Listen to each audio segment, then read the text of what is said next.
नमस्कार स्वामी भक्त हो. भक्तिप्रवास चॅनलवर आपलं मनापासून स्वागत. आजच्या आपल्या कथेचं नाव नराचा नारायण झाला.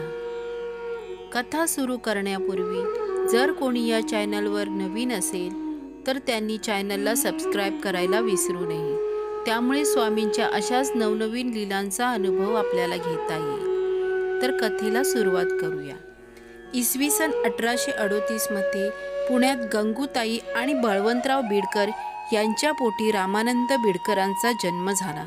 बळवंतराव बिडकर ब्रिटिश सरकारकडे नोकरी करत होते. छोटा रामानंद गोरापान आणि हुशार होता. रामानंदाच्या वयाच्या 7व्या वर्षी बळवंतरायांचं अकाली निधन झालं. ब्रिटिश सरकारनं रामानंदांच्या मातोश्रीस वर्षाला 200 रुपये पेन्शन देऊ केली होती, परंतु त्या साध्वीने त्यास नकार दिला. रामानंदाची वृत्ती जिज्ञासू होती आणि देवाबद्दलचं वेड अगदी बालपणापासूनच होतं. 10-12 वर्षांचा रामानंद हट्टानं पंढरपूरच्या यात्रेला एकटाच गेला. आषाढी एकादशीचा दिवस होता. पांडुरंगाच्या मंदिरात हजारो लोकांची दर्शनासाठी गर्दी उसळली होती. उसळलेल्या गर्दीत रामानंदांचा जीव घुसमटू लागला. तेवढ्यात एका कणकर हाताने त्याला बाजूला खेचलं आणि सरळ पांडुरंगाच्या पायाशी नेलं. पांडुरंगाच्या पायावर डोकं ठेवून रामानंदाने मान वर करून त्या व्यक्तीकडे पाहिलं. गोरे पान, तेजपुंज, 7 फूट उंच अशा आपल्या योगीराजांनी रामानंदास विठ्ठलाचं दर्शन घडवलं होतं. दर्शन केल्यावर परत हात वर करून रामानंदास त्या गर्दीतून बाहेर आणून चंद्रभागेच्या किनाऱ्यावर लोटलेल्या अफाट जनसागरात सोडून योगीराज नाहीसे झाले. हे आजोबा कोण असावेत असा विचार रामानंद करू लागला. योगीराजांची भेदक नजर आणि मृदू प्रेमळ स्पर्श त्याला सारखा आठवत होता. पुढे काही दिवसांनी रामानंद सप्तशृंगी गडावर देवीच्या दर्शनास गेला असता मंदिराच्या प्रांगणात तेच आजूबाजून त्याची वाट पाहत असल्यासारखे उभे होते. रामानंद मंत्रमोहित झाल्यासारखा योगीराजांच्या पुढ्यात येऊन उभा राहिला.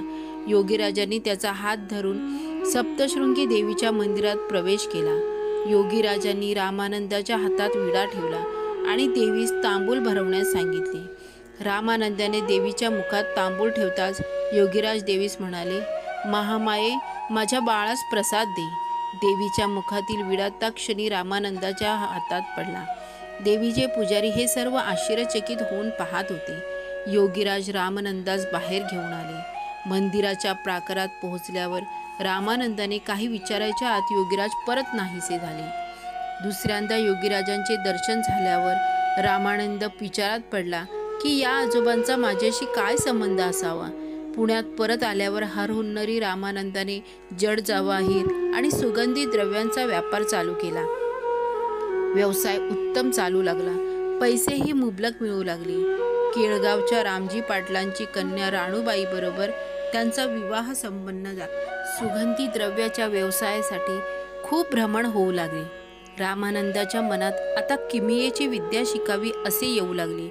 जोहरी म्हणून पुण्यात नावलौकिक मिळवला होताच त्यानं एका साधूकडून अत्यंत चिकाटीने धातूपासून सोनं बनवण्याची किमया सिद्धी शिकून घेतली. सोनं बनवण्याची किमया आत्मसात केल्यावर तर अपार दौलत आणि पैसाही येऊ लागला, पण त्याचबरोबर व्यसनाधीनताही उतरली. पुढे रामानंदाचं एका नर्तकीवर प्रेम बसलं. तिचंही त्यांच्यावर प्रेम असल्याने तिने दुसऱ्या लोकांसाठी नाचणं बंद केलं, कारण रामानंदाने तिच्याबरोबर लग्न करण्याचं वचन दिलं होतं. परंतु रामानंदाचं अगोदरच लग्न झालं असल्यामुळे हा तिढा कसा सोडवायचा याचा विचार रामानंदाच्या मनात सारखा येत असे. वेळ आली होती. अचानक ती नर्तिका सर्पदंशामुळे मरण पावली. रामानंदास मोठा धक्काच बसला. अतीव दुःखाने तो घायाळ झाला.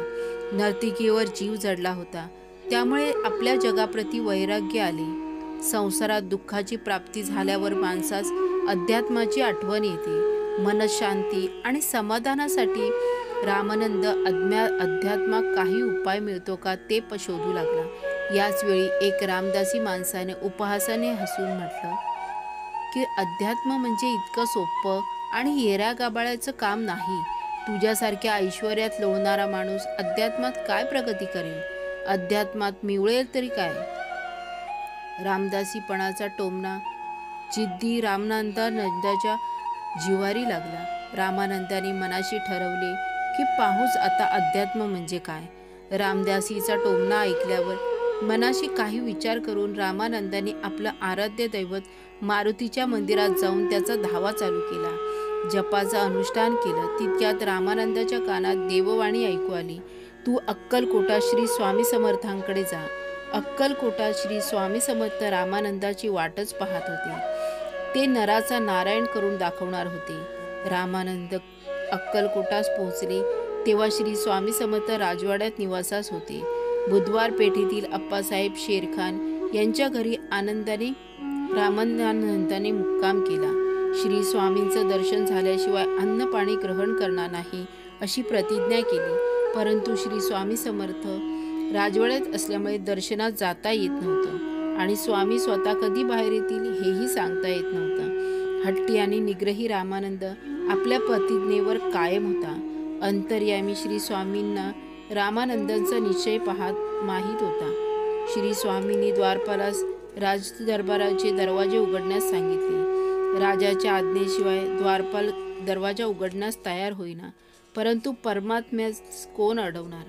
स्वामी स्वतःच राजवाड्याच्या भिंतीवर चढले आणि 20 फुटावरून उडी मारून राजवाड्याच्या बाहेर निघून गेले. दर्शन भेटीसाठी दूरवर येऊन निराहार बसलेल्या रामानंदासाठी स्वामींनी हे काम केलं होतं. नंतर रामानंद श्रीफळ, उदबत्ती, पुष्पहार, खास अत्तर घेऊन रोगीराज श्री स्वामींच्या दर्शनास गेला.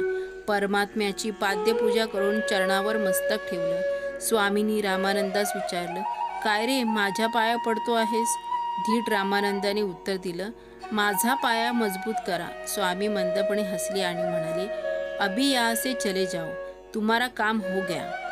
रामानंद समाधानाने परत पुण्यात आला. त्याची वृत्ती आता पालटू लागली होती. स्वामीरायांच्या नामस्मरणावाचून त्याला काहीच सुचेनासे झाले.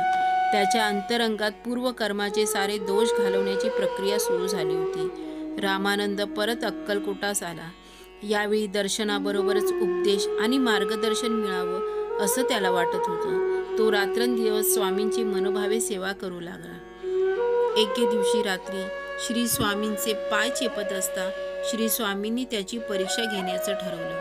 अचानक श्री स्वामींच्या गुडघ्यामधून एक नाग बाहेर पडला आणि फणा काढून फुतकारू लागला. परंतु रामानंद डगमगला नाही. शांतपणे त्यांचे पाय चेपणे चालूच ठेवले. स्वामी एकदमच खडबडून उठले आणि रामानंदास म्हणाले, तू बडा जिद्द आहे, राक्षस आहे असे म्हणून खाडकन रामानंदाच्या थोबाडीत मारली. श्री स्वामींचा दिव्य हाताचा परिस्पर्श रामानंदाच्या गालावर पडताच रामानंदाची समाधी लागली. 24 तासाच्या समाधीनंतर रामानंद भानावर आला. पूर्ण कृपांकित झालेला रामानंद आता काहीही मागण्याच्या पलीकडे गेला होता. श्री स्वामी चरणी मस्तक ठेवतात सेवा बचाव असा आदेश आला. रामानंदाने सहस्त्र भोजन घालायचं असं ठरवून तयारी केली. सहस्त्र भोजन संपन्न झाल्यावर रामानंद श्री स्वामींसमोर हात जोडून उभा राहिला. वेळ आली होती. श्री स्वामी समर्थांनी दक्षिणेसाठी आपला हात रामानंदापुढे केला आणि म्हणाले, भोजन तो दिया लेकिन दक्षिणा नहीं दिया. अब गुरु दक्षिणा कितनी देगा? बहुत देगा ना? रामानंदाने आज्ञेप्रमाणे असं उत्तर दिलं. रामानंदांना पैशाची चणचण तर नव्हतीच. मागून मागून श्री स्वामी ते मागतील ते किती असा त्याने विचार केला. अचानक श्री स्वामी म्हणाले, तेरे से दक्षिणा नहीं दी जाएगी, देना है तो वचन दे. त्यांनी हात पुढे केला. रामानंदांनी काही विचार न करता श्री स्वामींच्या हातावर हात ठेवून त्रिवार वचन दिलं. काय आज्ञा आहे असं विचारता स्वामी म्हणे, हा जो तू जडीबुडीचा उद्योग आणि किमया करतोस तो आजपासून बंद करावा. ज्या किमयेच्या जोरावर रामानंद आजपर्यंत ऐश्वर्य संपन्न जीवन जगला, बेफिकीर वागला, चैन केली, तो संपत्तीचा स्रोतच श्री स्वामींनी एका क्षणात गुरुदक्षिणा म्हणून मागून काढून घेतला. रामानंद खडबडून भानावर आला. परंतु वेळ येऊन गेली सुद्धा होती. तरीही कणभरही बुद्धिचातुर्य उरवलं असल्यामुळे रामानंदांनी श्री स्वामींना सांगितलं, आपल्या आज्ञेप्रमाणे मी हा उद्योग करणार नाही, परंतु ते काम करणारा शिष्य तयार करीन. आता श्री स्वामी समर्थ हसू लागले आणि म्हणाले, झाला तर कर, पण राम्या, भूक लागल्याशिवाय जेवू घातले असता चीज होणार नाही, अन्नाचा चिवडाच होईल. यानंतर श्री स्वामी समर्थांनी रामदास पुन्हा अक्कलकोटी येऊ नये ही आज्ञा दिली आणि त्याच्या अंगावर 2 पंचे भिरकावून नर्मदा प्रदक्षिणा करण्यास सांगितली. आता सिद्ध असलेल्या रामानंदाची उर्वरित शेवटची खडतर परीक्षा होती. श्री गुरूंच्या आज्ञेनुसार रामानंदाने ओंकारेश्वर गाठलं आणि नर्मदा परिक्रमा सुरू केली. सद्गुरूंनी दिलेल्या 2 पंचाव्यतिरिक्त सुतळीचा तोडाही न घेता अनवाणी चालत अयाचित वृत्तीने परिक्रमा केली. हिंस्त्र श्वापदाचं आगार असलेल्या त्रिशूळ पाणीच्या जंगलातून निर्भीडपणे प्रवास केला.